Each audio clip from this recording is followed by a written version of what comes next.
1, 2, 3, start.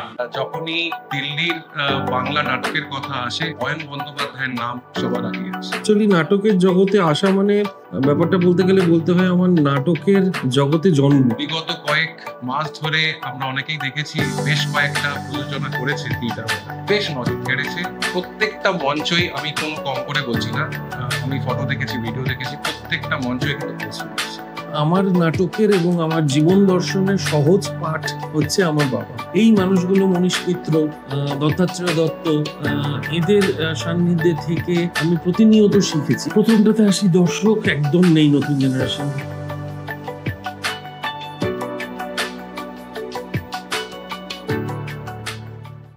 নমস্কার দর্শক বন্ধুগণ, চলে এসেছি বাংলা ক্যানভাস পডকাস্টের একটি নতুন এপিসোড নিয়ে। আজকের এই এপিসোডটি হতে চলেছে বেশ নাটকীয়। না, সেরকম নাটকীয় ভাববেন না বা সেরকম ড্রামাটিক ভাববেন না। আমরা এই এপিসোডে আলোচনা করতে চলেছি আর আড্ডা দিতে চলেছি বাংলার নাটক নিয়ে আর বাঙালির নাট্যপ্রেম নিয়ে। এমনই একজন নাট্যপ্রেমীকে আজকে আমাদের এই এপিসোডে পেয়েছি, যিনি কয়েক দশক ধরে কলকাতার নাট্যজগতের সাথে ওতপ্রোতভাবে যুক্ত ছিলেন। আজ তিনি কর্মসূত্রে দিল্লিবাসী গত 15-16 বছর ধরে, কিন্তু দিল্লির বাংলা নাটকের জগৎকেও তিনি তুলে ধরেছেন এক নতুন মাত্রায়। তিনি একজন নাট্য দলের কর্ণধার এবং পরিচালক। আমরা আজকে কথা বলছি, আড্ডা দিতে চলেছি অয়ন বন্দ্যোপাধ্যায়ের সাথে, যিনি আমাদের কাছে অয়ন দা হিসেবে পরিচিত। নমস্কার অয়ন দা। নমস্কার। তোমাকে বাংলা ক্যানভাস পডকাস্টে স্বাগত। Thank you.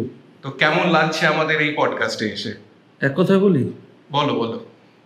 অসাধারণ এবং নাটকীয়। যেরকম ভাবে তুমি শুরু করলে, তো নাটকীয় তো বটেই, কারণ তোমার কাজের সাথে আমি পরিচিত, বিভিন্ন ধরনের কাজের সাথে। তো এই যে উদ্যোগটা সত্যি অন্যরকম, এবং আমাকে ডেকেছো, কিছু কথাবার্তা গল্প গাছা নিশ্চয়ই হবে, সেইটা ভেবে আরও আনন্দ পাচ্ছি এবং মনের কথাগুলো বলতে পারবো অকপটে, সেইটা ভেবে সত্যি আমার খুব আনন্দ হচ্ছে। Thank you. ওয়েলকাম অয়নদা। নিশ্চয়ই বাংলা ক্যানভাস পডকাস্টে আমরা চেষ্টা করব বাংলার সংস্কৃতি এবং ঐতিহ্য নিয়ে বিভিন্ন দিক তুলে ধরার, এবং সেই ঐতিহ্য আর সংস্কৃতির জগতে যুক্ত থাকা বিভিন্ন ব্যক্তিত্বদের সাথে অকপট আড্ডা মারা, এবং বিভিন্ন দিক যখন তুলে ধরার কথা আমরা বলছি, তখন কোনো রকম কোনো কিছু চেপে না রেখে যেটা সত্য দিকগুলো তুলে ধরাই আমাদের মেন প্রচেষ্টা থাকবে। আর আশা করি সেই প্রচেষ্টার মধ্যে একটা বিনোদনের জায়গাও থাকবে, এবং দর্শকদের নিশ্চয়ই খুব ভালো লাগবে। তথ্য নির্ভর একটা বিনোদন। একদম। তো শুরু করা যাক আজকের এপিসোড। তো প্রথমে যে প্রশ্নটা নিয়ে শুরু করবো আমরা, যে তুমি একজন নাট্য জগতে খুবই অ্যাক্টিভ দিল্লিতে।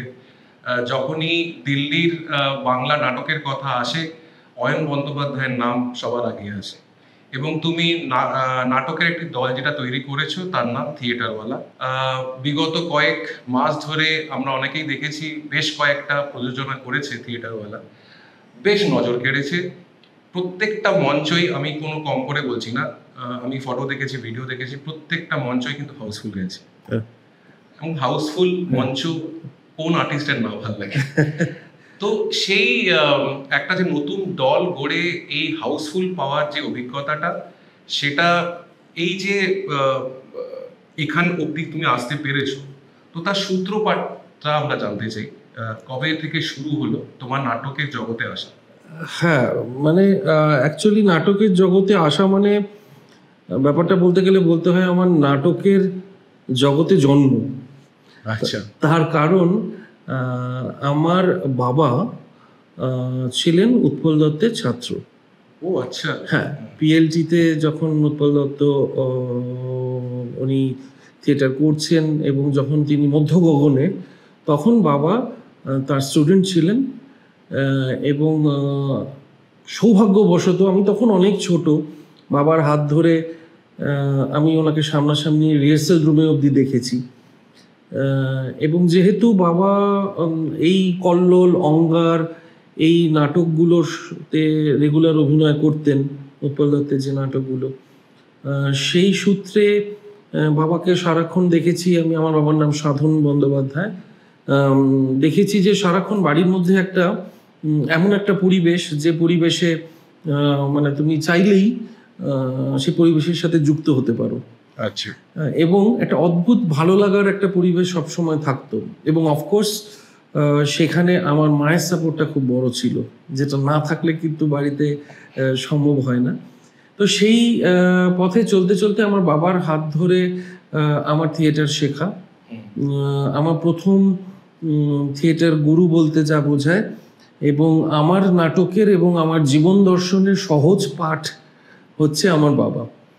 তো বাবার হাত ধরে এগিয়ে চলা, এবং তারপর সেটা তখন আমার 6 বছর বয়স যখন আমি প্রথম স্টেজে উঠি। যদিও সেটা একদম প্রফেশনাল নাটক ছিল না, কিন্তু তারপর ধীরে ধীরে ধীরে ধীরে এগিয়ে চলা, এবং 13-14 বছর বয়স থেকে আমার প্রফেশনাল নাটকে হাতে করি। এবং কলকাতাতে সমস্ত যে নামকরা হলগুলো আছে তাতে অভিনয় করেছি, চেষ্টা করেছি। আর যে প্রথিতযশা মানুষ যারা থিয়েটারকে অনেক কিছু দিয়েছেন এবং আজও দিয়ে যাচ্ছেন, যাদের নাম আমি করতে চাইবো, যেমন সদ্য প্রয়াত মনোজ মিত্র মহাশয়, তার আমি সান্নিধ্য পেয়েছি। আমি রুদ্রপ্রসাদ সেনগুপ্ত, রুদ্রপ্রসাদ সেনগুপ্তর সান্নিধ্য পেয়েছি, তাদের আন্ডারে আমি কাজ করার সুযোগ পেয়েছি। নাটক শিখেছি আমি। হ্যাঁ, আমি মানে অ্যাকচুয়ালি এটা খুব, তুমি একটা ভালো কথা বললে যে নাটক শিখেছো। কারণ এখন সবাই গান শেখে, নাচ শেখে, থিয়েটার সবাই করে। আচ্ছা, থিয়েটার শেখার কথাটা খুব কম লোকে বলে। খুব দামি একটা কথা বলেছো। তো সেই ছোটবেলা থেকে আমি শিখে চলেছি যে নতুন নতুন জিনিস, এবং এই মানুষগুলো মনীষ মিত্র, দত্তাত্রেয় দত্ত, এদের সান্নিধ্যে থেকে আমি প্রতিনিয়ত শিখেছি। এবং বাবা পাঠিয়েছেন আমাকে বিভিন্ন জায়গায় যে এদের কাছে যা, এদের কাছে নতুন নতুন জিনিস শিখতে পারবি। এবং আমি ওয়ার্কশপ করেছি দিনের পর দিন, মাসের পর মাস থিয়েটার করেছি। আমাকে কোনায় বসিয়ে রাখতো যে দেখো আগে যে অন্যরা কিরকম ভাবে অভিনয় করছে, সেটা দেখে শেখো। ঠিক আছে, যে তুমি প্রথম দিনে এসে অভিনয় চান্স পেয়ে যাবে এরকম কিন্তু নয়। মানে কলকাতাটা এইরকম। তো যখন আমরা তুলনা করি কলকাতার নাটকের সঙ্গে, তখন এইটা আমরা ভুলে যাই যে কিরকম ভাবে ওরা অভিনেতাকে তৈরি করে। এই ওয়ার্কশপ গুলো তখন খুবই ইম্পর্টেন্ট। তো এরকম ভাবেই আমার এগিয়ে চলা ধীরে ধীরে। তারপরে লোককৃষ্টি, যেটা ফাল্গুনী চট্টোপাধ্যায়, তো সেইখানে আমি অভিনয় করেছি। গণকৃষ্টিতে অভিনয় করেছি, সল্টলেক থিয়েটার এখান। তারপরে আমার নান্দিকারে বেশ কিছুদিন অভিনয় করা, ওদের ওয়ার্কশপ থেকেই আমার ওখানে ঢোকা। আমার কলেজে একটু সুযোগ হয়েছিল, কলেজ ডেকেছিল নান্দিকারকে। আচ্ছা, আমাদেরও একটা বাংলা নাট্যগোষ্ঠী ছিল, যদিও কলেজটা ছিল ন্যাশনাল, মানে বাঙালি অবাঙালি মিক্স হস্টেল টাইপের। তো সেখানে নান্দিকার এসেছিল, 1 মাস আমাদের ওয়ার্কশপ ছিল। আরে 1 মাস মানে তো প্রচুর পেয়েছিলাম। আর আমি যখন করছিলাম তখন তোমার গৌতম হালদার আর দেবশঙ্কর হালদার একসাথে ওই সময়টাতে। তো সেই সময়টাতে সত্যি মানে সিরিয়াসলি একটা ভাগ্যের ব্যাপার। তো তাদের কাছ থেকে অনেক কিছু শিখেছি। তো এইভাবে চলতে চলতে চলতে চলতে তারপরে ধীরে ধীরে বাবাকে দেখেই আরো পরিচালনার জগতে আমি পা রাখলাম। সাহসিকতার কাজ, যে আমি থিয়েটার শিখছি, সেখানে পাশাপাশি পরিচালনা করা। অভিনয়ের সাথে সাথে পরিচালনা তো একদমই অন্য একটা, একদম অন্য, এবং খুব কঠিন ব্যাপারটা, খুব কঠিন। তো তারপরে তাতে আমি পড়াশোনা করতেও শুরু করলাম। নাটক নিয়ে পড়াশোনা করেছো? হ্যাঁ, মানে আমি ধরো আমার তুমি যদি বলো যে প্রাতিষ্ঠানিক পড়াশোনা, সেইটা আমি নাটক নিয়ে, মানে আমি ডিগ্রি বা ডিপ্লোমা আমার নেই, এটা বোধহয় সুযোগ খুবই কম, সীমিত। কিন্তু তুমি আমার বাড়িতে গেলে দেখতে পাবে যে বিভিন্ন ধরনের থিয়েটারের বই এবং তার যে পুঁথি যেগুলো বলে, আমরা যেগুলো বলি, সেগুলো আমার বাড়িতে আছে। এবং সেগুলো নিয়ে পড়াশোনা করে, এবং প্রত্যেকটা নতুন কাজ করার আগে অন্তত পক্ষে আমি 2-3 মাস 4 মাস পড়াশোনা করার চেষ্টা করি, যে আমি যেটা করছি সেটা আমি ঠিক জানি কিনা। আচ্ছা, সেটা এইভাবে আমার এগিয়ে চলা। সেটা কি অভিনেতা হিসেবে পড়াশোনার থেকে আমার যা মনে হয়, তুমি কারেক্ট করতে পারো, যখন পরিচালক হিসেবে কাজ করছো, সেটা থিয়েটার হতে পারে বা কোনো ফিল্ম হতে পারে, তখন বোধহয় পড়াশোনা করার প্রয়োজনীয়তা অনেক বেশি, অনেক বেশি, তাই না? হ্যাঁ। এই ক্ষেত্রে আমি একটা বলি, আমি একটা থিয়েটার করেছিলাম দিল্লিতে, মেঘ। আচ্ছা মেঘে আমি একটি স্কিজোফ্রেনিক চরিত্রে অভিনয় করেছিলাম। আচ্ছা। এবারে সেটি অভিনয় করার আগে, তার কারণ আমি তার আগে কোনো স্কিজোফ্রেনিক ক্যারেক্টারকে আমি জানতাম না, চিনতাম না, আমি কি করে অভিনয় করব। তো তখন আমি আমার পরিচিত একটি হসপিটালে যাই, সেখানে একজন সাইকিয়াট্রিস্টের সাথে আমি 6টা কাউন্সিলিং করি যে একজন সিজোফ্রেনিক পেশেন্ট কি হতে পারে, তারা কিরকম বিহেভ করে, কিরকম রিয়াক্ট করে, কোন কথায় কিরকম রিয়াক্ট করে। তো প্রথম দিন তো উনি চমকে গিয়েছিলেন যে তুমি কেন, মানে তিনি আমার চিনতেন যে তুমি কেন এই সিজোফ্রেনিয়ার, তুমি কাউন্সিলিং কেন দিতে পেরেছো, আমি পেশেন্ট কিনা। তো এলাম যে না, আমি অভিনয় করব। তো ওই চরিত্রটাতে অভিনয় করার জন্য আমার তথ্য দরকার ছিল, একদম হাতে গরম তথ্য, যে একজন মানুষ কিভাবে রিয়াক্ট করে। তো সেইটা 6টা কাউন্সিলিং করার পর তারপরে ওই অভিনয়টা বেশ প্রশংসিত হয়েছিল। মানে এখন আমার পডকাস্ট বলে আমাকে বলতে হচ্ছে, তো প্রশংসিত হয়েছিল। গোপা দিয়ে আছেন, গোপা বাসুর ডিরেকশন ছিল নাটকটি। তো এইরকম ভাবেই আর কি, মানে আমি ওতপ্রোতভাবে জড়িয়ে নিই নিজের সাথে, চেষ্টা করি আর কি। তুমি যে প্রশ্নটা করলে সেই প্রশ্নটার এই মানে আনসারে বলছি যে এরকম ভাবেই পথ চলা শুরু। তারপরে প্রত্যেকটা গল্পর সাথে নিজেকে কোনোভাবে কানেক্ট করে নিয়ে পড়াশোনা করে, মানুষের সাথে আলোচনা করে এবং অবজারভেশন, মানে যে তুমি আমার সামনে বসে আছো, তুমি আজকে সকালে কি ভাবছিলে যে অয়নদা আজকে আমার সাথে আসবে, তাহলে আমি কি ধরনের রঙের জামা পরে যেতে পারি, বা আজকে একটা থিয়েটার নিয়ে তাহলে কি আমি শার্ট পরবো না পাঞ্জাবি, ঠিক আছে, এইটা অবজারভেশন। মানে আমি ধরো তোমাকে দেখে আমি এটা বোঝার চেষ্টা করি যে জয়জিৎ আজকে কি মাইন্ডসেটে রয়েছে। আচ্ছা আচ্ছা। Theatre is all about psychology. যখন আমি একটা চরিত্রে অভিনয় করছি, একদম মনস্তাত্ত্বিক ব্যাপার, তখন আমি তোমার মনস্তত্ত্ব নিয়েও খেলছি। যে দর্শক বসে আছে, সে দর্শককে আমি বিশ্বাস করতে বাধ্য করছি যে আমি এই চরিত্রটা আসলে কিন্তু আমি অয়ন। আর সেটা মঞ্চে একদম লাইভ হতো, কাটের কোনো জায়গা নেই, কাটের কোনো জায়গা নেই। পডকাস্টে কিন্তু আছে, ওইখানে কিন্তু নেই, ওখানে নেই। হ্যাঁ, সেটা সত্যি। তো তুমি কলকাতায় তো অনেকদিন কাজ করেছো, তারপরে তোমার দিল্লিতে এই নাট্য জগতে এটা একটা মজার গল্প আছে পেছনে। তো আমার চাকরি সূত্রে আমাকে দিল্লিতে যখন চলে আসি, যখন প্রথম, এবং তখন আমি একাই আসি, সপরিবারে আসতে পারিনি। তো এবারে এসে 1 সপ্তাহের মধ্যে আমার না সন্ধ্যেবেলাগুলোতে শরীর খারাপ লাগতে শুরু করে যে আমি কি করব, সন্ধ্যেবেলা আমি বাড়িতে বসে, হ্যাঁ, আমার বাড়িতে বসে আমি টিভি দেখছি, বা আমি, আর আমার না জয়জিৎ ওই পাড়ার মোড়ে দাঁড়িয়ে আড্ডা মারা, আমি নিজের সিগারেট খাই না, স্মোক ড্রিঙ্ক করি না, ঠিক আছে, তো ওই এটা অ্যাসোসিয়েশনটা নেই, তো আমি টাইমটা স্পেন্ড করবো কি করে, ঠিক আছে। তো এবার আমি জানিও না এখানে কারা থিয়েটার করে। আমি বঙ্গীয় সমাজ আছে এখানে, চিত্তরঞ্জন পার্ক বঙ্গীয় সমাজ, তার 3rd ফ্লোরে গিয়েছিলাম জিম করার জন্য। আচ্ছা। এইবারে যখন নামছি তখন দেখি যে 2-3 জন ওখানে, 4-5 জন বেশ, মানে দেখে মনে হচ্ছে রিহার্সাল করছে। ঢুকে পড়ছি, আমার একজন পরিচিত সঙ্গে ছিলেন, তিনি বলেন যে আরে ঢুকছে তো কিছু বলবে, কি বলবে, বের করে দেবে। আচ্ছা, এর বেশি আর কি করবে। ও মা, ঢুকে দেখি নাটকের রিহার্সাল হচ্ছে, এবং যে নামটি আমি আমার থিয়েটারের গল্প বলতে গেলে দিল্লির আমি সবসময় নিই, তিনি ওখানে থিয়েটার করাচ্ছিলেন, তার নাম দীপক গুহ। দীপক গুহ এখন তিনি ব্যাঙ্গালোরে থাকেন, কিন্তু আমার দিল্লির থিয়েটারে পথ চলা তার হাত ধরে। তিনি আমাকে বললেন, তুমি কে? আমি অয়ন, থিয়েটার করো? হ্যাঁ। তা বস, সঙ্গে সঙ্গে তুইতে চলে গেল। আচ্ছা, বসলাম, তখন দেখলাম ডাকঘরটার রিহার্সাল চলছে। আচ্ছা, ডাকঘরে? হ্যাঁ। এইবারে তারপরে একজন অসুস্থ হয়ে পড়ে এবং আমার ডাক পড়ে, যে একটা, না কিছুদিন পরে, যে এই রোলটা করতে পারলে, হ্যাঁ ওই করতে পারবি, মানে তো আমি তো 1 পা বাড়িয়ে রয়েছি যে করতে পারি। হ্যাঁ। তো তারপরে উনি আমাকে সুযোগ দিলেন, এবং তারপরে আর আমাকে পিছন ফিরে তাকাতে হয়নি। এবং তারপরে তার দীপকদারই ডিরেকশনে আরেকটি নাটক কাচের স্বর্গ, সেটা আমি করলাম। উনি তখন পরিচালনা করতেন। উনি তখন পরিচালনা করতেন এখানে। তারপরে উনি চলে যান ব্যাঙ্গালোরে, চলে যান, এখন ওখানে আছেন।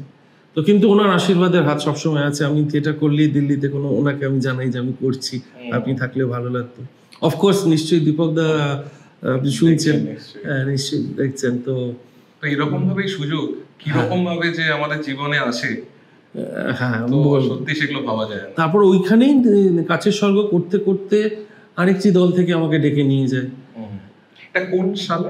এইটা 2010 2009-10 এরকম, হ্যাঁ এরকম চলছে। তারপরে মানে আমার প্রত্যেকটাই হয়েছে মানে কোইন্সিডেন্টালি। একটা দলের হয়ে নাটক করছি আমি, তখন হয়তো কোনো দর্শক এসছেন, সেই দর্শকের মধ্যে কেউ পরিচালক ছিলেন, আমার পরের নাটকটা তুমি অভিনয় করবে চলো। গৌতম সেনগুপ্ত ছিলেন, তিনি এখন আর আমাদের মধ্যে নেই, খুব ভালো পরিচালক দিল্লির। তিনি আমাকে স্টেজ থেকে ডেকেছিলেন যে আমার পরের নাটকটাতে তুই অভিনয় করবে। তরিত মিত্র আছেন, তরিতদার লেখা একটি নাটক নিজ বাসভূমে, তার মেইন লিডটা করার জন্য উনি আমাকে ডেকে নিয়ে, মানে দুর্ধর্ষ 3 দিন ধরে একই শো প্রিন্সিপালে হয়েছিল, 3 দিনই হাউসফুল ছিল, দোতলা সেট হয়েছিল, মানে আমরা ফার্স্ট ফ্লোরে উঠে অভিনয় করছি। হ্যাঁ প্রিন্সিপালে। তো ওই সময়টা তখন একটু এই প্রসঙ্গে আসি যে মেনলি চিত্তরঞ্জন পার্কের কথা বলছো, তো বাংলা নাটক দিল্লিতে এটা কি শুধুই সীমিত ছিল চিত্তরঞ্জন পার্কে, আর কতটা ছড়িয়ে ছিটে, কতটা তখন ব্যাপারটা অ্যাক্টিভ ছিল ওই সময় 2009-10-এর কথা বলছি? 2009-10-এ আমি যেত না, একদমই চিত্তরঞ্জন পার্কে ভেতরে যে ছিল সেই কথাটা বলবো না। অবশ্যই চিত্তরঞ্জন পার্কে অ্যাক্টিভ দল রয়েছে, তখনও ছিল, বঙ্গীয় সমাজ ছিল, স্বপ্ন এখন ছিল, তারা এখনো কাজ করছেন, ভালো ভালো কাজ করছে, নবপল্লী ছিল। তো এরা কিন্তু মানে চিত্তরঞ্জন পার্কের বাইরেও প্রচুর দল, যেমন করলবাগ আছে, কাশ্মীরি গেটের ওরা আছে, আমাদের টুলাদার দল আছে। এরা বহু বছর ধরে মানে বংশ পরম্পরায় নাটক করছেন এরা।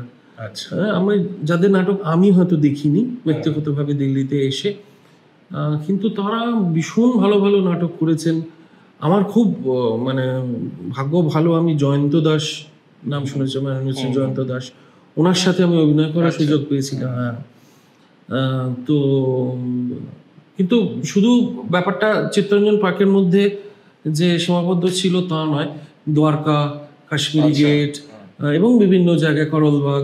মানে আজকে যেটা ওই পরিসংখ্যান যদি শুনেছি যে চিত্তরঞ্জন পার্কেই বোধহয় 20-25টা নাটকের দল আছে, আর দিল্লি এনসিআর এর কথা বলে গুরগাঁও, নয়ডা, গ্রেটার নয়ডা, ফরিদাবাদ সব মিলিয়ে মনে হয় 50-60-70-এর ওপরে নাটকের দল আছে জয়জিৎ। কিন্তু ব্যাপারটা হচ্ছে যে ওই একটা কঠিন ব্যাপার আছে যে তারা সাস্টেইন করতে পারছে না বিকজ অফ অনেক রকমের সমস্যার জন্য।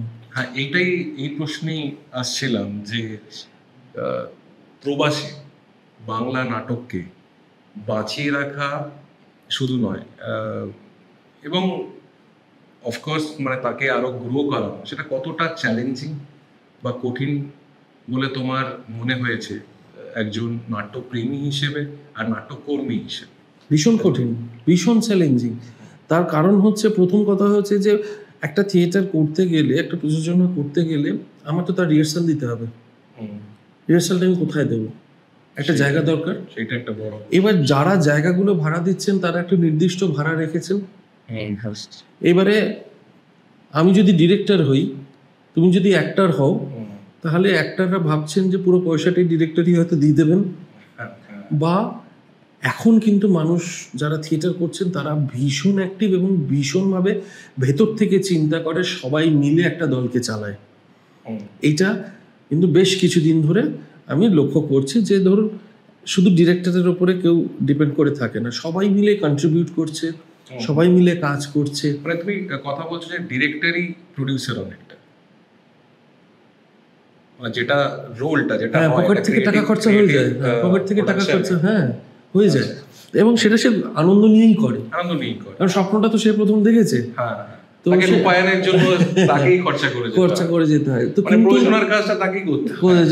কিন্তু এখন কিন্তু সবাই পাশে এসে দাঁড়ায়, যার যেরকম সাধ্য সে সেরকম করে। কিন্তু এই যে প্রথম রিহার্সালের জায়গা হলো, এরপর আমি একটা প্রযোজনা করব, সেই প্রযোজনা আমাকে যদি সুন্দর করে করতে হয় তার একটা পোশাক আছে, তার একটা মেকআপ আছে, বড় খরচা, তো সেটা আমি কোথার থেকে পাবো?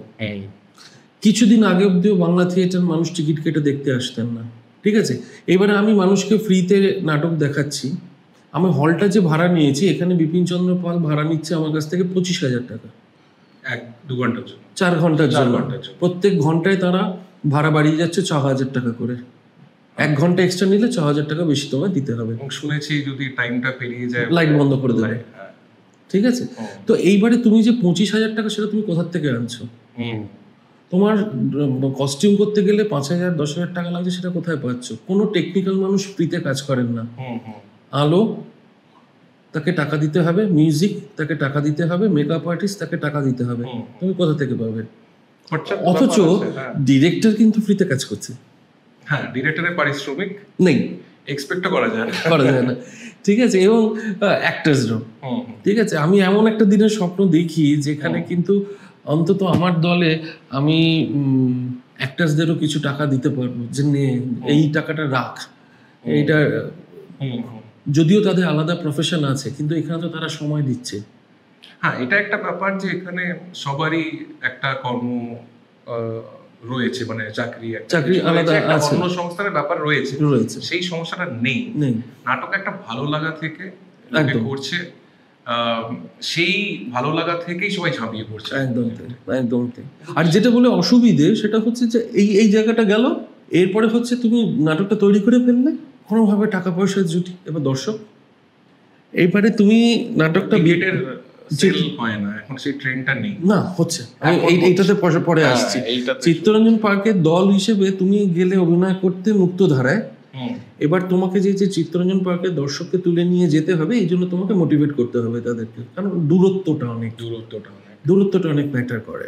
একটাই ছুটির দিন, সেখানে চাপটা বেশি, উইকডেজ হলে তুমি দর্শক পাবে না। কারণ কলকাতার সঙ্গে দিল্লির মূল ডিফারেন্সটাই এইখানে, কারণ কলকাতাতে তুমি যদি একাডেমিতে অভিনয় করো, মেদিনীপুর থেকে দর্শক চলে আসে রেগুলার নাটক দেখতে, দর্শক ছড়িয়ে ছিটিয়ে আছে। কিন্তু এখানে আমরা বলি ঠিকই দিল্লিতে 22 লক্ষ বাঙালি আছে, কিন্তু তার মধ্যে কত মানুষ থিয়েটার দেখছেন সেইটা তো একটা আলাদা পুরো মানে আলোচনা, কত মানুষ থিয়েটার দেখছে। হ্যাঁ, এবং থিয়েটার দেখলে আমার 2টো শো যদি করি, প্রথম শো এর পর সেকেন্ড শো কারা দেখতে আসছেন, সেটা যদি ওই লোকেশনেই করো, ওই লোকেশনে, সেম সিটিতে, হ্যাঁ, ঠিক আছে, এটা তো একটা সমস্যা। এইগুলো একদম বেসিক চ্যালেঞ্জ, এগুলো থিয়েটার করতে গেলেই প্রথমে টেকনিক্যালি বলছি, হয়তো একটা নাট্য দলের জন্য একটা প্রোডাকশন যত রিপিটেড হবে তত বোধহয় বেটার শোটা যখনই দেখো পারবে। অফকোর্স, কিন্তু আমি একটা অন্য জিনিসে বিশ্বাস করি, আমি কোয়ান্টিটির থেকে কোয়ালিটিতে বেশি বিশ্বাস করি। ধরো তুমি একটা থিয়েটার করছো, সেই থিয়েটারটা ঠিক আছে ভালো, তুমি তার 15টা শো করলে, তুমি 15টা শো কিভাবে করছো? তুমি 15টা শো থেকে আর্ন করছো? ঠিক আছে, যদি আর্ন করো তাহলে ঠিক আছে, তুমি কি 15টা শো কোথাও গিয়ে তুমি ফ্রিতে করে দিয়ে এলে? আমার মনে হয় আমার সমস্ত নাট্য বন্ধুরা আমার সাথে একমত হবেন যে থিয়েটার আর ফ্রিতে কেউ করবে না। মানে আমি যে থিয়েটার করি, 100 টাকা যদি টিকিট কাটি, আমার যদি 50 জন দর্শক হয়, আমার ওই 50 জন আমার ট্রেজার, ওটাই আমার সম্পদ, ওরা আমার জন্য দেখতে আসছে। কিন্তু আমার লাস্ট যে শোটা 27 এপ্রিল হয়েছে থিয়েটার ওয়ালার, আহারে জীবন, বিসিপালে 280টা সিট, আমার 280টি টিকিটই বিক্রি হয়েছে। এটা তো গ্রেট ফিট, ঠিক আছে, কারণ আমার নতুন দল, আমাকে হয়তো চেনে কিন্তু আমার দলটা নতুন, ঠিক আছে। এবং আমার এই নাটকটাতে 3 জন বাদ দিয়ে সবাই নতুন ছিল অভিনেতা, আমার চ্যালেঞ্জ ছিল এটা। আচ্ছা, ওকে। এবং সেটা 20 জন অভিনেতা অভিনেত্রী ছিল। হ্যাঁ, তো সেইখানে আমার হাউসফুল হয়েছে, তুমি যেটা শুরুতে বললে, আমার তার আগের নাটক হাউসফুল হয়েছে, ঠিক আছে। কিন্তু মানুষ কিন্তু টিকিট কেটে নাটক দেখতে আসছে, এটা একটা বড় ট্রেন্ড, বিশাল বড় ট্রেন্ড, এবং এটা আমাদের বড় পাওয়া। এবং এই তোমার এই পডকাস্টের থ্রু দিয়ে আমি যারা দেখছেন দর্শক, তাদেরকে মানে আমি খুব ইয়ে জানাই, আমার শুভেচ্ছা জানাই, তারা আসছেন নাটক দেখতে।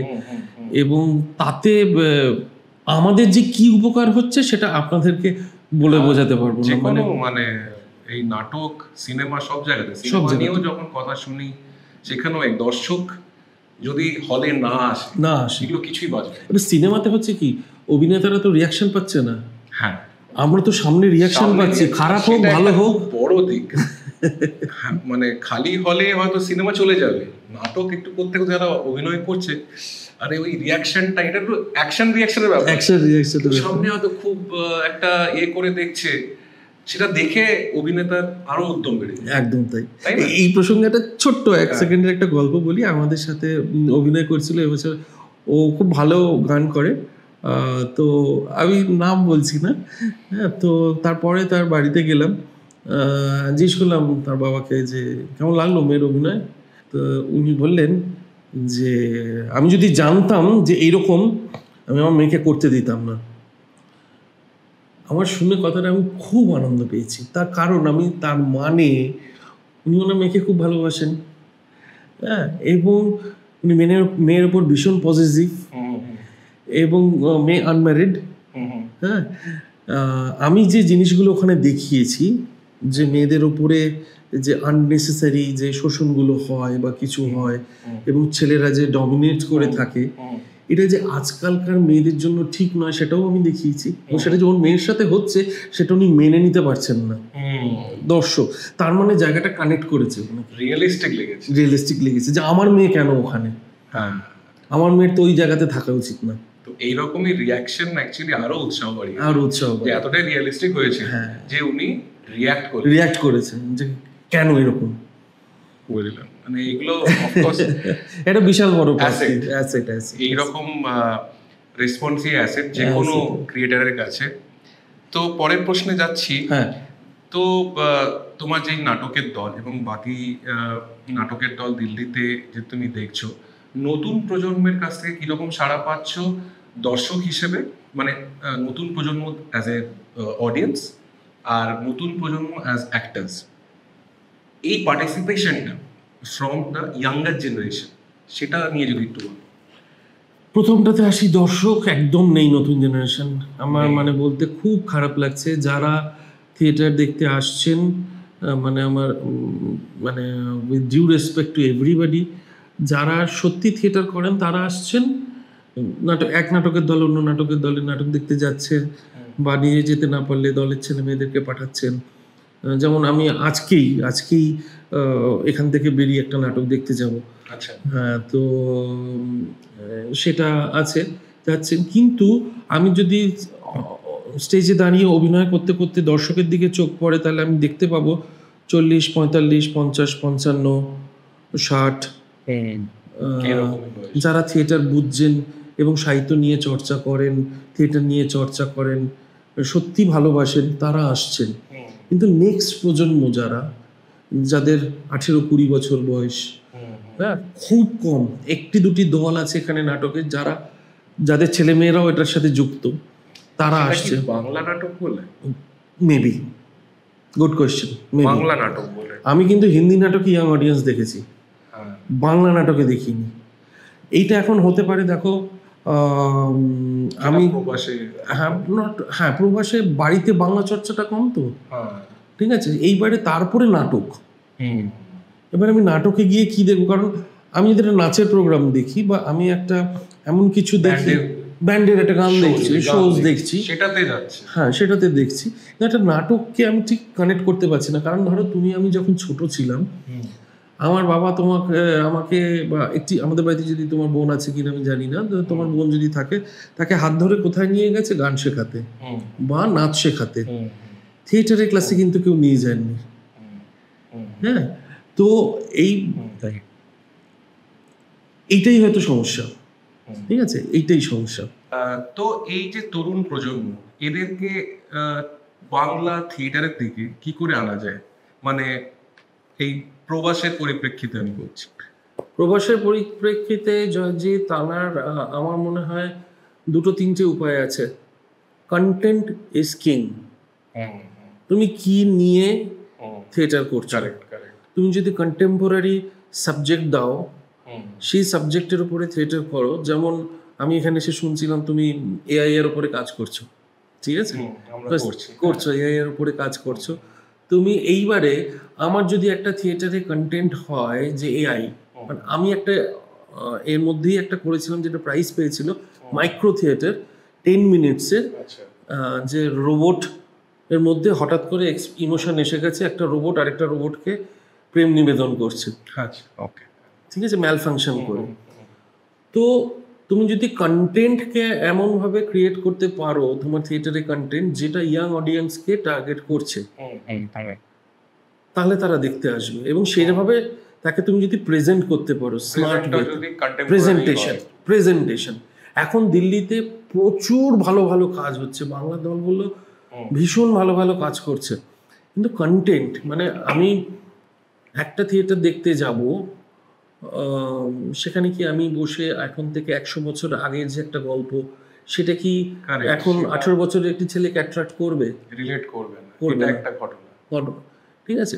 এখন সেইটা এখন হয়তো আরেকটা মনে হয় যে ভাষা দিকটা, ভাষা অনেক নাটকে দেখেছি ভাষাগুলো বিভিন্ন দিল্লির কাজ কারবার আমি দেখতে থাকি এমনিতে, সেখানে ভাষাটা হয় এমন একটা কিছু হলো যেটা তরুণ প্রজন্ম প্রবাসী যারা বাঙালি আছে সেই ভাষাটাকে, মানে বাংলারও তো অনেক রকম একটা ডায়ালেক্টস রয়েছে, সেই ডায়ালেক্টগুলো কানেক্ট করতে পারবে।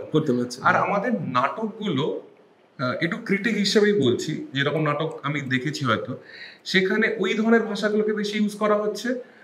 অনেক ট্রেডিশনাল পুরোনো নাটক একটা টাইমে সেই নাটকগুলো হয়তো খুবই পপুলার ছিল, কিন্তু এখন ঠিক সমসাময়িক বা কন্টেম্পোরারি ওই রেলিভেন্সটা নেই। হয়তো এখনো অনেক দর্শক শ্রোতা রয়েছে, তাদের জন্য এখনো নাটকগুলো খুবই অ্যাট্রাকটিভ, সেই নাটকগুলো হাউসফুল হচ্ছে, কিন্তু ওই ইয়াং জেনারেশন নেই। ইয়াঙ্গার জেনারেশনটাকে টানতে গেলে একটু অন্য ধরনের কন্টেন্ট আনতে হবে, ভাষাটাকেও একটু চেঞ্জ করতে হবে। এখনকার যে বাংলা, সেই বাংলা একটু হয়তো ইংরেজি হিন্দি মিশিয়ে বাংলা, সেটা হয়তো করতে হতে পারে। তার জন্য আমার ব্যক্তিগত একটা ধারণা, হয়তো নতুন করে নাটক লিখতে হতে পারে। হ্যাঁ, প্রচুর দলই আছে যারা মৌলিক নাটক করছে, লেখাটা একদম অনেক নাটক হয়তো তৈরি করতে হবে। আরো একটা জিনিস এর পাশাপাশি বলবো, নাটক লিখতে হবে এবং নতুনদেরকে না দায়িত্ব দিতে হবে, যে একটি ছেলেকে ডেকে যে তুমি আমার সঙ্গে চলো, এই নাটকটা তুমি করাও, বা এই নাটকটাতে তুমি অভিনয় করো, বা তুমি এই নাটকটা করাও, তুমি যেরকম ভাবে করবে। আমি এক্সপিরিয়েন্সড অ্যাক্টর, আজকে জয়জিৎ আমার টিমে নতুন এসছে, হয়তো তুমি করাও। এবার ও যখন করাবে, ও 10টা লোককে বলবে আমি সুযোগটা পেয়েছি। ওর যে 10টা বন্ধু, 24 বছরের একটি ছেলে, তারা কিন্তু তখন নাটকটা দেখতে আসবে। সে কিন্তু আমার নাটক নাও আসতে পারে। হ্যাঁ, সে তো ওকে দেখে নতুন কাউকে দিতে হবে, যাতে চিন্তা ভাবনাটা অন্যরকম, স্বচ্ছ, ইয়াং, অনেক ফ্রেশ। হ্যাঁ, মানে যেমন ইন্ডিয়ান ক্রিকেট টিমে হয় না, বিরাট কোহলিও আছে, রোহিত শর্মাও আছে, আবার শুভমান গিলও আছে, যশস্বী জয়সওয়ালও আছে। মিক্সড তোমার energy and thought process, ideas গুলো ইনফিউজ করা দরকার। যেমন কথা প্রসঙ্গে এসেই যায়, যেরকম ভাবে ওটিটি আমাদের ওয়েব সিরিজের কথা, ওয়েব সিরিজও ইয়াঙ্গার জেনারেশনের জন্য অনেক ইভলভ করেছে, কত ভালো অ্যাক্টরস এসছে। হ্যাঁ, এবং ইয়াং জেনারেশন, সেটা বাংলা হোক, সেটা নিয়ে অন্য একদিন হয়তো পডকাস্টের একটা এপিসোড দাবি রাখে, এগুলো অনেক হচ্ছে। কিন্তু নাটকটাকেও ওরকম ভাবে একটু সময়ের সাথে এগিয়ে আপ টু ডেট করাতে হবে বলে আমার মনে হয়। সেটা তুমি অফকোর্স সেটাকে ভ্যালিডেট করবে। একদম তাই, আমি একমত তোমার সাথে, একদম একমত। আর তো আরেকটা প্রসঙ্গে যাই, তোমার নাটকের দল থিয়েটারওয়ালা, তো তোমাদের কতগুলো কাজ হয়েছে, আগামী দিনে কি কি প্রযোজনা রিলিজ হতে চলেছে সেটা নিয়ে একটু বলো। তুমি আমার এমন একটা প্রশ্ন করলে না, মানে এই প্রশ্নটা করলে আমি ভীষণ ইমোশনাল হয়ে যাই। যেমন হয় না, মানে নিজের বাচ্চাকে নিয়ে প্রশ্ন করলে দেখবে ইমোশনাল হয়ে যায়। এখন স্কুলে যাচ্ছে, কলেজে কবে পড়বে। তো 2024-এর 15ই অগস্ট থিয়েটারওয়ালা জন্ম হয়, স্বাধীনতা দিবসে। এবং একটা অদ্ভুত মানে বলে না, একটা ঘটনার মাধ্যমে এটা জন্ম, যে তুমি থিয়েটার করছো, অথচ তোমার চারিদিকে হয়তো কিছু প্রতিবন্ধকতা আছে, তুমি চাইছো অনেক কিছু বলতে, কিন্তু করতে পারছো না। কারণ আমরা যারা একটু শিল্প সংস্কৃতি নিয়ে থাকতে ভালোবাসি, তারা সবসময় চাই যে আমাদের থিয়েটারের মাধ্যমে আমরা বক্তব্যটা বলবো, বা যদি কোনো প্রতিবাদ করার হয় থিয়েটারের মাধ্যমে, আমরা এইটার মাধ্যমে বলবো। যারা সংবাদ মাধ্যমে আছে তারা সেরকম ভাবে লেখেন, যারা লেখেন তারা, যারা ছবি আঁকেন তারা তাইভাবে করেন। তো সেই ভাবতে ভাবতে, এবং আমার কিছু কাছের বন্ধু যারা আমার ভীষণ শুভানুধ্যায়ী, তারা আজও আমার সাথে জুড়ে আছেন, তারা আমাকে প্রতিনিয়ত বলতো, এবং মানে আমার ওয়াইফও আছে তার মধ্যে, যে তোমার নিজের কিছু হওয়া উচিত, তুমি নিজে কিছু করো। এবং নিজে কিছু করার মধ্যে একটা প্রচন্ড পরিশ্রম আছে, একটা কি বলবো, মানে প্রতিবন্ধকতা প্রচুর, প্রতিকূলতা প্রচুর, কারণ পয়সা জোগাড় করার ব্যাপারটা সব থেকে বড় প্রবলেমটা। কিন্তু যখন আমি তৈরি করলাম 15ই আগস্ট, যখন আমার ফার্স্ট শোটা হলো, তখন আমার প্রথম শো ছিল নয়ন কবিরের পালা। আচ্ছা। আমি এবং সোমু বলে একটি ছেলে আমরা করলাম, এবং সোমু অন্য একটি গ্রুপে অভিনয় করে। এক ডাকে সে গ্রুপের ডিরেক্টর অভিজিৎ দা আমার খুব কাছের মানুষ, আমি বললাম, উনি ছেড়ে দিলেন যে দুটো ছেলের অভিনয় শুধু। তো সেখান থেকে আমার পথ চলা শুরু হলো। এবং সেদিনকে আমি, জয়জিৎ বিশ্বাস করবে না, ফার্স্ট টাইম এভার আমি সবার নাম বলতে গিয়ে আমি ইমোশনাল হয়ে গেছিলাম স্টেজের উপরে। আর সেই ছবিটা এখনো আছে আমার কাছে, খুব ক্লোজ শট ছবি তুলেছিল আমার। তো ওই যে বললাম নিজের বাচ্চা, তো সেখান থেকে পথ চলা শুরু। তারপরে আমি করলাম সন্ধিক্ষণ, যেটা সোলো পারফরমেন্স ছিল দেবযানীর। ওটাও 2-3টে শো হলো, এবং ইমপ্রেসারিও থেকে ওটা কল শো করালেন ওনারা, ভীষণ প্রশংসিত হলো। ওর একা 9টি চরিত্রে অভিনয় করেও সেটা প্রশংসিত হলো। তারপরে আমরা করলাম Ahare Jibon, which is a grand show. এটা বিশাখা রায়ের লেখা, বাদল সরকারের ওয়াইফ, তার লেখা। এবং তার মধ্যে আমাকে যারা সাহায্য করেছে, যেরকম মানে কোরিওগ্রাফির দায়িত্ব অরুণাভ ধর আছেন, তিনি পুরো নিজের কাঁধে তুলে নিয়েছিলেন থিয়েট্রিক্যাল কোরিওগ্রাফি। পোশাক করেছেন পারমিতা, তিনি নিজে একজন ফ্যাশন ডিজাইনার, ইনফ্যাক্ট ওরই পোশাক আজকে বানানো আমি পরে রয়েছি। তো সে পোশাকে প্রচুর প্রশংসা হয়েছে। মিউজিক করেছে অনিরুদ্ধ দা, ফেমাস, সবাই চিনে, কিবোর্ড নিয়ে কাজ। এবং জয়দা বলে আরেকজন আছেন। আমি পুরো থিয়েটারটার মিউজিক লাইভ হয়েছে, অন স্টেজ লাইভ হয়েছে, কোনো রেকর্ডেড মিউজিক ছিল না। এবং জয়দা একসাথে 19টা ইনস্ট্রুমেন্ট বাজিয়েছেন অন স্টেজ। 19টা ইনস্ট্রুমেন্ট বাজিয়েছে একা। তো এটা আমার, এবং পরবর্তী ক্ষেত্রে যদি আরেকটু বড় করে এটা করতে পারি, তাহলে আমার এনাদের প্ল্যানিংটা আছে একটু অন্যভাবে করার। তো এবং তুমি যে প্রশ্নটা করলে তোমার দল থিয়েটারওয়ালা, আমি একটু প্রশ্নটা পাল্টাচ্ছি। অ্যাকচুয়ালি দলটা আমার, মানে আমাদের, যেদিন থেকে এই দলটা তৈরি হয়েছে এবং প্রথম দিন থেকে যারা আমার পাশে ছিল বা আছে এখনো অবধি দলটা, তাদের সবার, এমনকি আজকে থেকে দলটা তোমারও হয়ে গেল। ধন্যবাদ। কারণ তুমি যে থিয়েটারওয়ালাকে ডাকলে, আমাকে ডাকলে, তো এই থিয়েটারওয়ালা দলটাতে আমি ভীষণ হইচই করে আমরা কাজ করি। প্রচুর নাচের ছেলে মেয়ে, প্রচুর গানের ছেলে মেয়ে, গ্র্যান্ড স্কেলে হয়েছে। পঙ্কজকে ছিল বাঁশি বাজায়, তো অন স্টেজ অভিনয় করতে করতে বাঁশি বাজিয়েছে, এটা অন স্টেজ গান গাইতে গাইতে অভিনয় করেছে। তার ফলে আমার একটা পরীক্ষামূলক কাজ ছিল, সেটা সাকসেসফুল হয়েছে। এবং এইটাতে অভিনয় করতে গেলে, মানে ধরো থিয়েটারওয়ালাতে আমার দরজা সবসময় খোলা। হ্যাঁ, এইটা জিজ্ঞেস করতে চাইছিলাম যে কিরম ভাবে যারা অভিনয় করতে চায়, উৎসাহী, তারা কিরম ভাবে যোগদান করতে পারে। হ্যাঁ, আমার নাম্বার আমি বলে দেবো, আমাকে যারা চেনে তারা তো চেনেই। হ্যাঁ, আমরা ডেসক্রিপশনে দিয়ে দেবো। হ্যাঁ, চলছে নিচে, আমরা ডেসক্রিপশনে দিয়ে দেবো, যদি কোনো লিংক থাকে আমরা সেগুলো দিয়ে দেবো। আমার শুধু একটাই, যে আমরা ভীষণ সৎভাবে কাজ করি। আমার রিহার্সাল রুমের এই যে যেমন তোমার এইখানে রুমের যে দরজাটা আমি দেখতে পাচ্ছি, দরজার ভেতরে যখন আমরা ঢুকে পড়ি তখন আমরা শুধু এবং শুধু থিয়েটার নিয়ে আলোচনা করি আমরা, এবং সবার ভালোটুকু নিয়ে আলোচনা করি। হ্যাঁ, যে ওই দল ওটা ভালো করছে, দেখ দেখে শেখ, ওইটা থেকে ইন্সপিরেশন। ওই দল এটা ভালো করছে, দেখ এটা দেখে শেখ। কে কোনটা খারাপ করলো, কিছু করলো, সেটা আমার স্ট্রিক্ট ইনস্ট্রাকশন থাকে, অন্য কোনো কথা না, শুধু থিয়েটার। এবং আমার দলের ছেলেমেয়েগুলো ভীষণ সুইট, ওরা, ওদের সবাইকে বলা থাকে যে পড়াশোনাটা কর,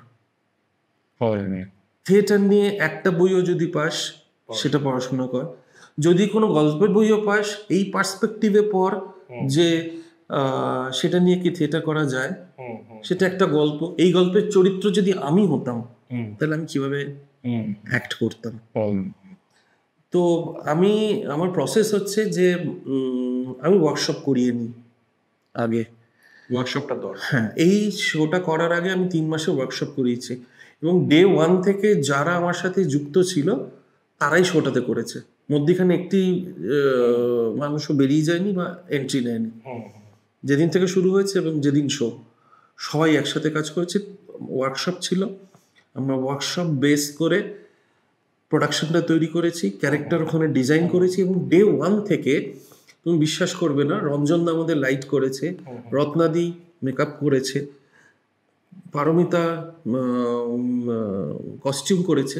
ডে 1 থেকে ওরা আমাদের সাথে বসেছিল, ক্যারেক্টার বিল্ড আপ হতে দেখেছে, যে হঠাৎ ফাইন মর্নিং এসে আমার এই নাটকটা করা সম্ভব না, কঠিন নাটক ছিল, ভীষণ কঠিন নাটক, বায়েন নিয়ে নাটক ছিল।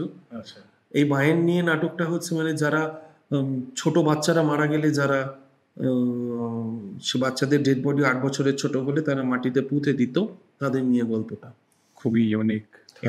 হ্যাঁ, তো তাদের নিয়ে গল্পটা, এবং অফকোর্স মেয়েদের নিয়ে, যে এইরকম প্রত্যেকটা টাইমে যখন পাল্টে যাচ্ছে, কিন্তু মেয়েরা সবসময় তাদেরকে একটা কোনো ইয়ে করা হচ্ছে, মানে একটা শোষণ করা হচ্ছে। তার মধ্যে সীতার গল্প এসছে, কখনো দ্রৌপদীর গল্প এসছে, কখনো কখনো চণ্ডীর গল্প এসছে, কখনো সুশীলার গল্প এসছে। তো এইভাবে মিক্স করে, এবং 20 জনের মধ্যে মাত্র 3 জন ছিল ছেলে, আমি নিজে অভিনয় করিনি, আর বাকি সব মেয়ে। আচ্ছা, তাতে দেবযানী এবং অনিন্দিতা অভিনয় করেছে, এবং ওদের অভিনয় খুব প্রশংসিত হয়েছে যারা দেখেছেন। তো এই আমার থিয়েটারওয়ালা হচ্ছে, নামে বুঝতে পারছো থিয়েটারওয়ালা, মানে এখানে থিয়েটার পাওয়া যায়। ঠিক আছে, যে মানুষ চাইবেন আমার সাথে যুক্ত হতে, হাত জোর করে বলি ওয়েলকাম, আমার কাছে আসুন, আমরা একসাথে মিলে, আপনার কাছ থেকে হয়তো আমরা থিয়েটার শিখবো, আমার কাছ থেকে খানিকটা শিখবেন, আমরা একসাথে হই হই করে থিয়েটার করি এবং থিয়েটার শিখি। থিয়েটার লাইফ লং একটা, একদম, হ্যাঁ একদম, কারণ আমার এখানে প্রসেসটা হচ্ছে যখন আমি ওয়ার্কশপ করাই, এবং বাইরে থেকে আমার এখানে ওয়ার্কশপ করাতেও আসেন, মানে এনএসডি থেকে। আচ্ছা, আমার যখন নেক্সট এটা আসবে, আমার শিডিউল করা রয়েছে, এনএসডি থেকে বিভিন্ন মানুষজন আসবেন, কেউ হয়তো লাইটের করাবেন, কেউ মেকআপের করাবেন, কেউ সেটের করাবেন। তো যারা নাটক নিয়ে এমনি শিখতেও চায়, ওয়ার্কশপ করতে চায়, তাদের জন্য একটা হ্যাঁ থিয়েটারওয়ালার ব্যবস্থা রয়েছে, একদম রয়েছে। যদি নাটকে অভিনয় ফাইনালি নাও করলো, কিন্তু তার এই যে ট্রেনিংটা, এই ট্রেনিংটা অনেকটা তাকে জীবন পথে সাহায্য করে বলে আমার মনে হয়। কারণ theatre workshop also helps build personality. একদম, তুমি মনের কথাটা বললে। পার্সোনালিটি বিল্ড আপ যে একটা অনেক রকম ট্রেনিং হয়, theatre is one of the most important আর এফেক্টিভ পার্সোনালিটি ডেভেলপমেন্টের জন্য। তো সেই হিসেবে আমার মনে হয় থিয়েটারওয়ালা কিন্তু অনেক হেল্প করতে পারে। একদম একদম হেল্প করবে, মানে আমরা একদম তাই করি আমরা অ্যাকচুয়ালি।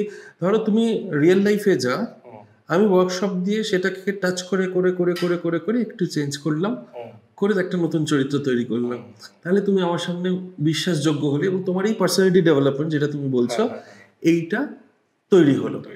এবং যেমন ধরো এই থিয়েটার বলার প্রথম দিন থেকে, যেমন দেবযানীর কথা আমি বলবো, আমি অনিন্দিতার কথা বলবো, আমি পারমিতার কথা বলবো, আমি তনয়ার কথা বলবো, এই মানুষগুলো আমার পাশে সবসময় আছেন।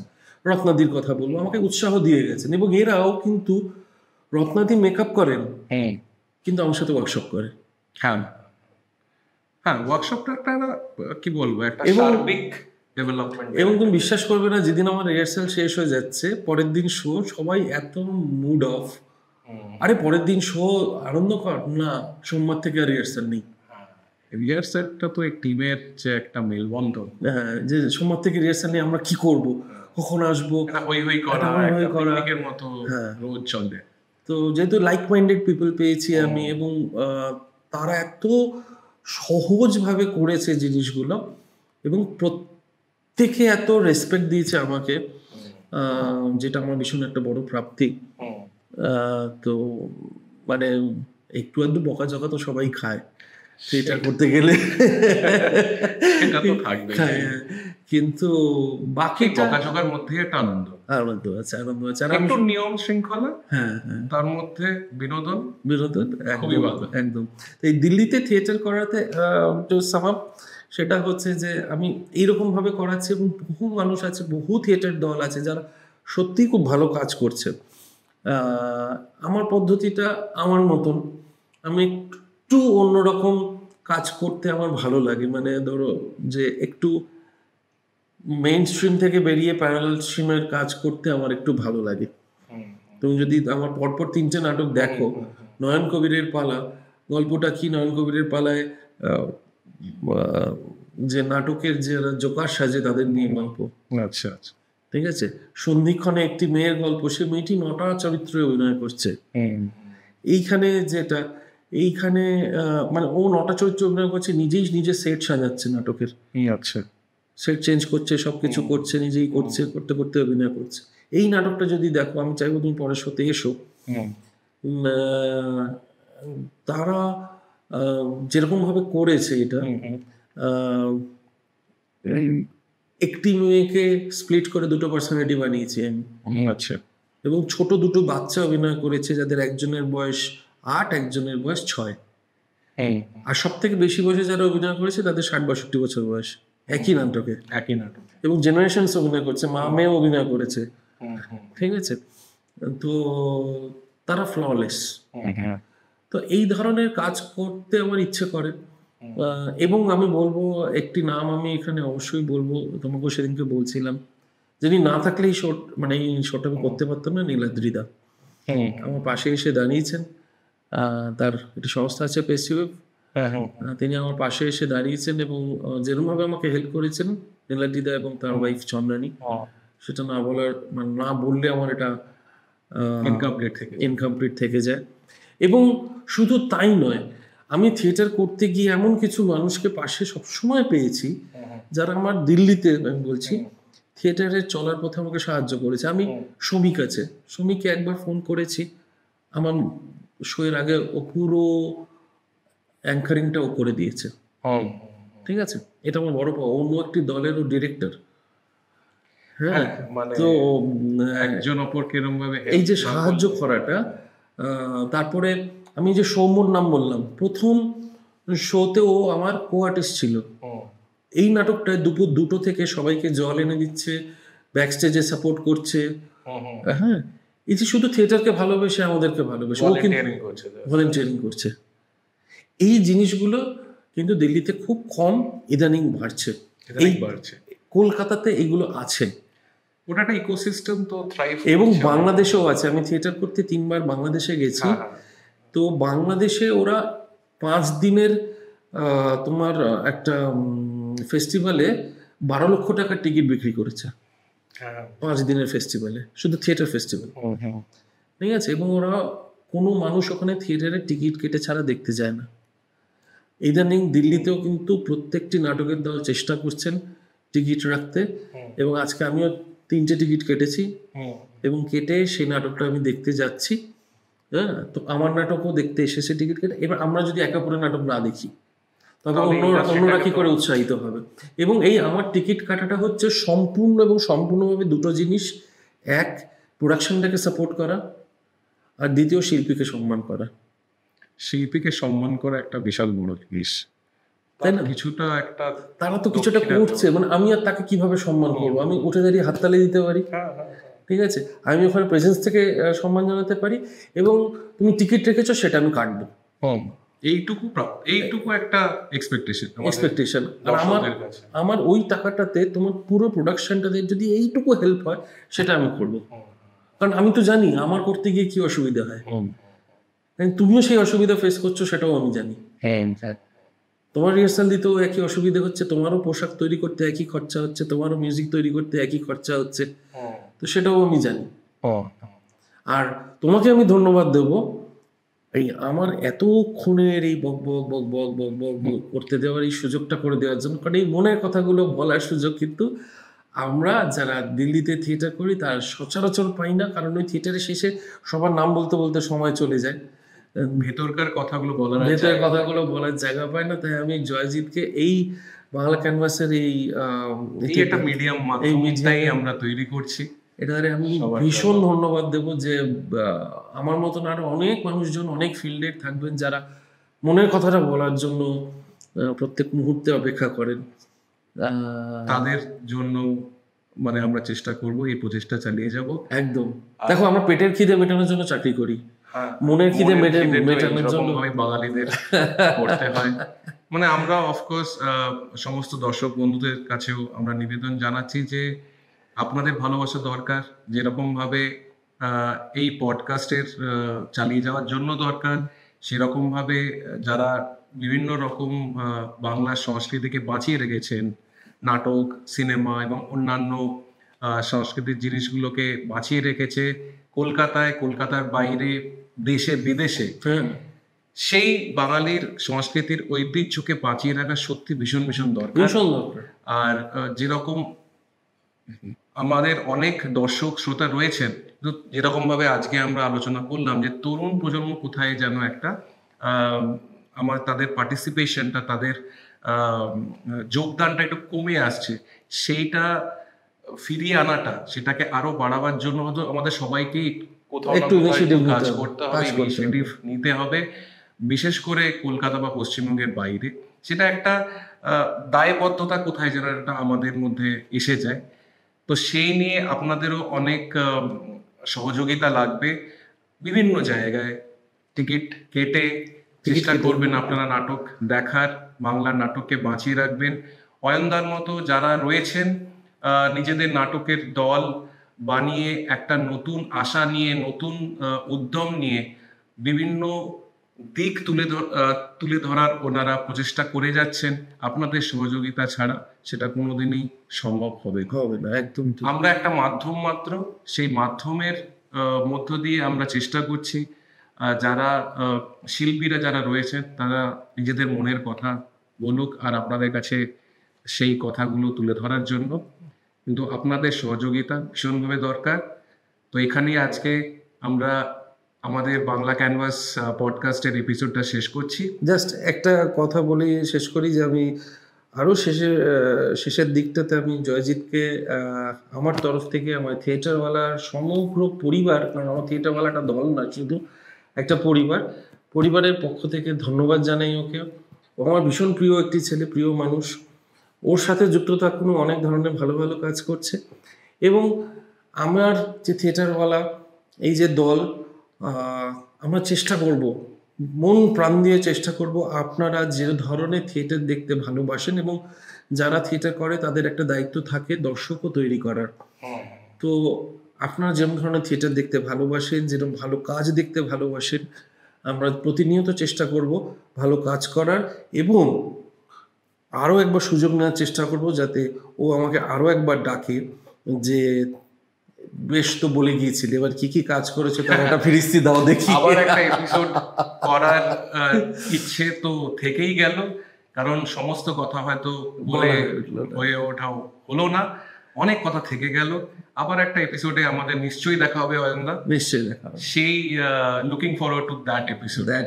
নতুন নাটক নিয়ে আমরা শিগগিরই আসবো এবং এই নাটকেরও আবার পরবর্তী শো আছে, আমরা ঘোষণা করব ডেট শীঘ্রই আমাদের ফেসবুক পেজে এবং অফকোর্স আমাদের বাংলা ক্যানভাসের পডকাস্ট বা ফেসবুক সোশ্যাল মিডিয়াতেও আমরা জানিয়ে দেব। ধন্যবাদ। আপনারা নিশ্চয়ই লাইক, কমেন্ট আর শেয়ার করতে ভুলবেন না। এই পডকাস্ট আমরা চালিয়ে যেতে চাই অনেক দিন ধরে। অয়নদার মতো অনেকজন গুণী ব্যক্তিত্ব এবং শিল্পীদের এই পডকাস্টে আমরা নিয়ে এসে অনেক আড্ডা দিতে চাই। নমস্কার, ভালো থাকবেন, সুস্থ থাকবেন।